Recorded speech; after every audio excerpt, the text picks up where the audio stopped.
ये हैं महेंद्र सिंह टिकैत, राकेश टिकैत का वीडियो फोटो आप देखते होंगे। ये उनके पिताजी हैं। उनके बगल में जो हाथ जोड़े बैठे हुए हैं ये हमारे बाबा हैं, हमारे पिताजी के बाबा हैं। दूसरी फोटो में ये गोपाल बाबा, हमारे गांव के लोग इनको जानते होंगे। ये उस समय की फ़ोटो है जब भारतीय किसान यूनियन बन रही थी। हम लोग बच्चे थे, जिंदाबाद मुर्दाबाद में बाहर जाने की इजाज़त नहीं रहती थी। लेकिन ये उस समय की फ़ोटो है जब ये महेंद्र सिंह टिकैत हम लोगों का सहयोग मांगने के लिए आए थे। कल यानी गुजरे हुए कल में भारत सरकार ने अपने आने वाले बजट का एक एनालिसिस प्रस्तुत किया है, मतलब कि किस आधार पर बजट बनेगा, क्या कैसी कहानी होगी। उसमें उन्होंने कहा है कि हर संस्था, हर उद्योग, सब जगह पे घाटा नुकसान हुआ है। किसानों ने ही इस बार इज्जत बचा ली है। और उसके साथ में ये भी कह दिया है कि जो 3 बिल जिसकी वजह से पूरा इतना झगड़ा झंझट चल रहा है, लाल किला तक पूरा हिला दिया और कहां से कहां पूरी कहानी बना दी, उसकी वजह से किसानों की आय में, किसानों की समृद्धि में 85% की वृद्धि होगी। माननीय सदस्यगण, व्यापक विमर्श के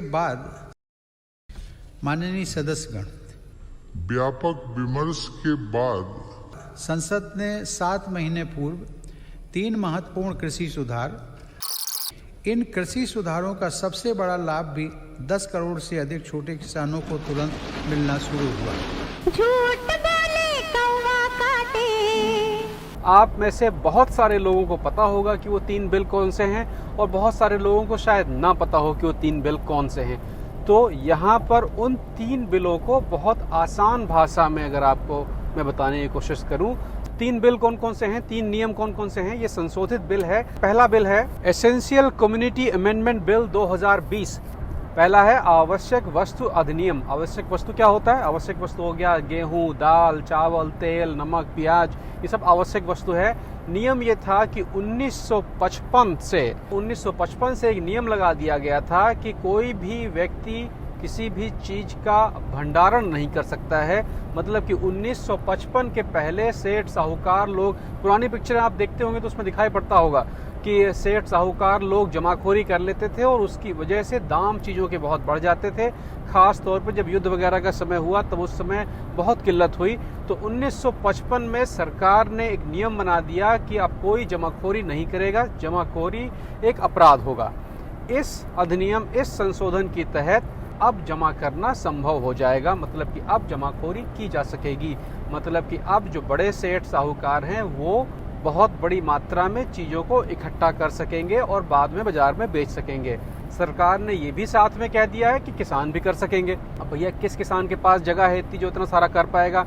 तो यहाँ पर देखने में दूर से ये भी नज़र आता है कि यार जो नियम 1955 में खराब था वो अब अच्छा कैसे हो गया।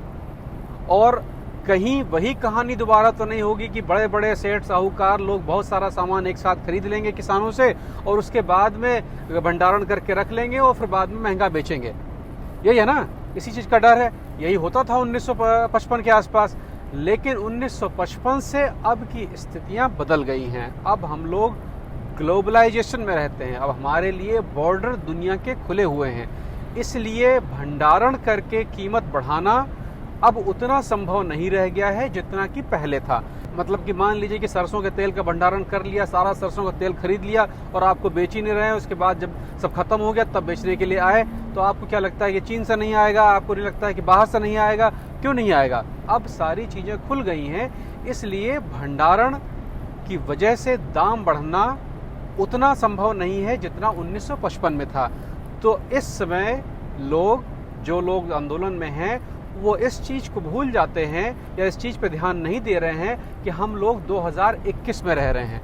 आप देखिए कि आटा, दाल, चावल के अलावा सबसे ज़्यादा हम लोग क्या खाते हैं?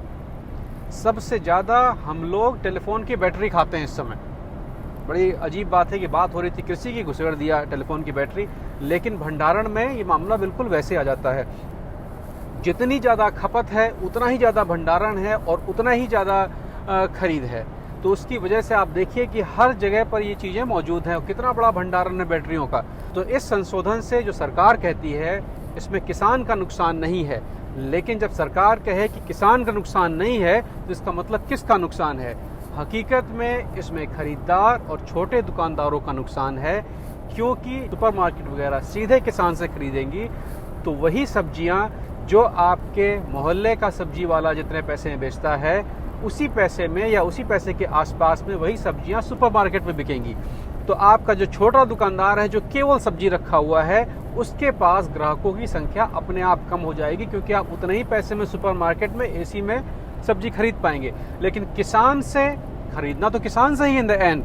तो सरकार ये कहती है कि भंडारण की सुविधा होने की वजह से जो पैसा किसान का खेत से मंडी तक लाने में लगता था या सामान समय पर नहीं बिकता था, वो समस्या किसान की समाप्त हो जाएगी, ये सरकार कहती है। भैया बता रहा हूं मैं।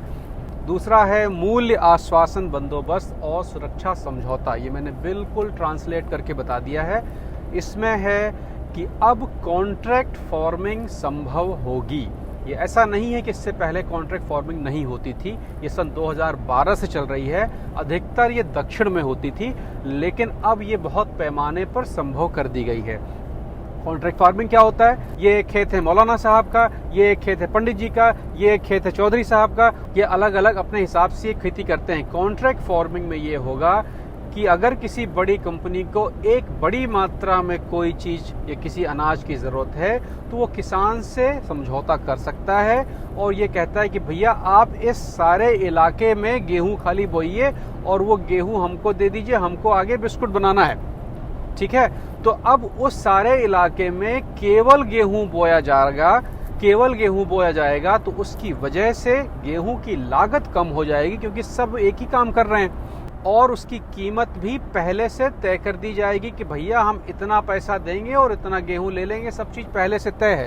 ये सुनने में बहुत अच्छा लग रहा है ना, लेकिन इसमें बहुत बड़ा छेद है। अभी बता रहा हूं मैं आपको।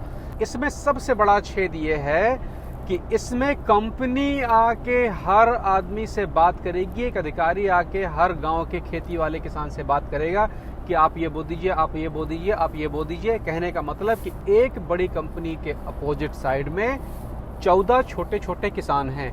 जब मामला फंसेगा, झगड़ा झंझट होगा, तो बड़ा ही जीतेगा, क्योंकि जो छोटा किसान है वो नहीं जीत पाएगा। और उसके बाद जो दूसरी लाइन है सुरक्षा समझौता, यही सबसे खतरनाक समझौता है। इसके लिए मोदी जी कहे हैं कि किसान जब चाहे इस समझौते से बाहर हो सकता है। ये बहुत बड़ा सीधा सीधा सफेद झूठ है। ऐसा नहीं है। उनको चाहिए कि अपने कानून मंत्री के साथ में बैठ के फिर से पढ़वा लें उसको। आप उस समझौते से बाहर तब हो सकते हैं जब दोनों पार्टी चाहती हो। एक बार अगर किसान ने लिख दिया कि गेहूं मैं फलानी बिस्किट की कंपनी को बेचूंगा, तो अब उसको उसे ही बेचना पड़ेगा। यहीं पे ही सारा झंझट है। जो MSP का आप लोग नाम सुन रहे हैं बार बार, मिनिमम सपोर्ट रेट, जो सरकार एक रेट लगा देती है, वो खत्म हो जाने का डर है। मैं तीसरे पे पहले आ जाता हूँ, फिर इसके बारे में पूरी कहानी बताएंगे, क्योंकि ये बहुत बहुत खतरनाक चीज है। ये इसी वजह से पूरा झंझट इतना हो रहा है। और अगर आप ये नहीं सुनना चाहते तो सीधे स्किप करके MSP पे पहुंच जाइए, क्योंकि वो समझना सबसे जरूरी है कि MSP और कॉन्ट्रैक्ट फार्मिंग में अंतर क्या है। सरकार कह रही है दोनों एक ही हैं, लेकिन मैं बताऊंगा बहुत बड़ा अंतर है। जो सुरक्षा समझौता है उसमें सरकार कंपनियों को बहुत ज्यादा पावर दे रही है। तीसरा बिल है कृषि उत्पादन व्यापार और वाणिज्य। इसमें सरकार ये कहती है कि किसान मंडी के अलावा अपना अनाज बाहर भी बेच सकता है। फिर से सुन लीजिए, किसान मंडी के अलावा अपना अनाज, अपना सामान बाहर भी बेच सकता है। ये कहाँ थे अब तक यार? केवल 6% किसान 100 में 6 ही मंडी में बेचता है, बाकी तो सब बाहर है बेचता है। तो इसका क्या मतलब है? माने कि बिहार का आलू उत्तर प्रदेश में बिक सकता है, वो तो पहले भी बिकता था, उससे अलग कहाँ था? इसमें ध्यान देने की बात यह है कि इसका मतलब ये भी है कि अब तमिलनाडु का एक सेठ बिहार के आलू के किसान से आलू खरीद सकेगा। मतलब कि व्यापारियों के लिए सुविधा कर दी है कि जब आप अपने राज्यों से बाहर की खरीदारी करेंगे तो आपको एक्स्ट्रा टैक्स नहीं देने होंगे। इसी की बदौलत सरकार कह रही है कि किसानों के लिए बाजार बड़ा खुल जाएगा। लेकिन भैया बाजार तो पहले ही खुला हुआ है। अब आते हैं मुख्य मुद्दे पर, MSP, जो आप सुन रहे हैं बार बार कि सरकार MSP हटा देगी, और मोदी जी कह रहे हैं हम MSP नहीं हटाएंगे। किसान बेचारा उनकी बात समझ नहीं पा रहा है। मोदी जी बहुत होशियार हैं। देखिए MSP क्या होता है? मिनिमम सपोर्ट रेट जो होता है, उसमें सरकार किसी भी खेती से पहले एक रेट तय कर देती है कि भाई गेहूं होगा तो हम 25 रुपया में खरीदेंगे। तो जब गेहूं पैदा हुआ, पैदा होने के बाद जब किसान पहुंचा सरकार की मंडी में कि भैया हमारा गेहूं खरीद लीजिए, तो वो कहेंगे हाँ 25 रुपया में खरीदेंगे। लेकिन हो सकता है कि उस समय गेहूं का दाम थोड़ा सा ज़्यादा हो। अब वो गया चेक करने के लिए बाजार में उसने अड़ाती जो बिचौलिए हैं उनसे पूछा। बिचौलिए का मतलब ऐसा नहीं है कि कोई सिगरेट लिए खड़े हैं कान में फूल लगाए हुए। बिचौलिए का मतलब जो किसान से खरीद के और बड़ी फैक्ट्रियों को बेचते हैं, वो जो बीच के लोग हैं। ये तब भी रहेंगे, ये हमेशा रहेंगे। किसान कहाँ जाएगा सीधे बेचने के लिए?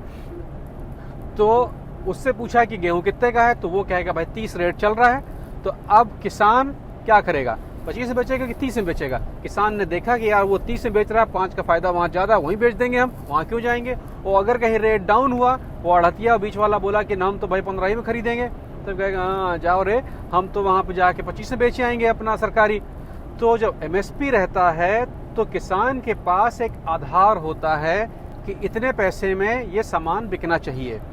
सरकार कहती है कि कॉन्ट्रैक्ट फार्मिंग के तहत प्राइवेट कंपनियां भी अब MSP बना सकेंगी। माने कि कॉन्ट्रैक्ट करते समय कंपनी कह देगी कि भैया 25 में पिछली बार बिका था, हम आपको 28 दे देंगे, पहले से तय कर दिया, अब 28 में दे देंगे, रेट चाहे 10 रह जाए, चाहे 12 रह जाए, चाहे जितना हो जाए, हम 28 देंगे आपको। तो उसमें किसान को फायदा ये हो गया कि भैया उसको 28 तो मिलना ही मिलना है।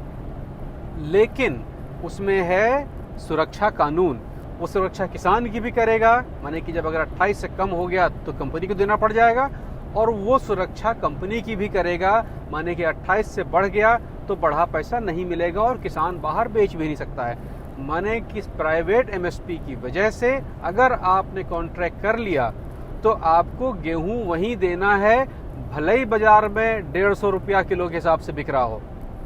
यही समस्या है कि सरकार की MSP में किसान के पास चॉइस है कि वो प्राइवेट में दे या सरकारी दे, और प्राइवेट में चॉइस नहीं है, सीधे प्राइवेट को ही देना है।